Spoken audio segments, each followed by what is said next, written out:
Երեք իրականում մեծ խայտարակություն էր տեղի ունենում,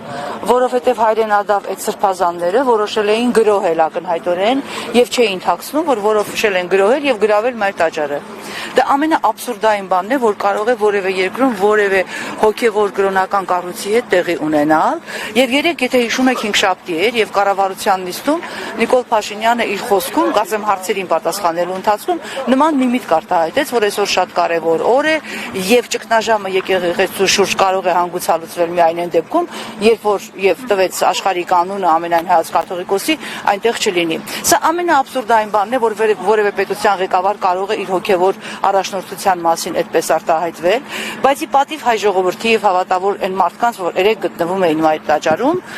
այդ իրենց այդ քայլը հաջողության չփսակվեց եւ եկեղեցին պաշտպանվեց ամենայն հայոց կաթողիկոսը ի պատիվ իրեն իր երեկոյան այդ ժամերգության ժամանակ խոսքը ամբողջովին հնչեցրեց եւ նրա խոսքը համերաշխության ու հանդուրժողականության մասին էր, այն արժեքների մասին, որը այսօր մեր հասարակությանը պակասում է։ Ես կարծում եմ հանգուցալուծումը մեկը պիտի լինի, բոլորս պիտի հասկանանք, որ այս իշխանությանը պետք է օր առաջ հեռացնել։ Այս իշխանությանը հեռացնելու գործիքակազմի մեջ որևէ խտրականություն չպիտի լինի, դա պիտի լինի իհարկե օրենքներով սահմանված կարգով, բայց ես կարծում եմ, որ մենք իրավունք չունենք սպասել մինչև 26 թվական, որովհետև 26 թվականի ընտրություններում այս իշխանությունը նորից կեղծելու են, խաբելու են, նկարելու են, իրականացնելու են իշխանազավթում հերթական, բայց մենք իրավունք չունենք սա թույլ տալու։ Հանգուցալուծումը դա պիտի լինի։ Հնարավոր է փողոցի միջոցով հեռացնել եւ ինչու հանրապետական քայլը չի դա հնարավոր է եւ փողոցի միջոցով եւ իմպիչմենտը դեռ իրականություն է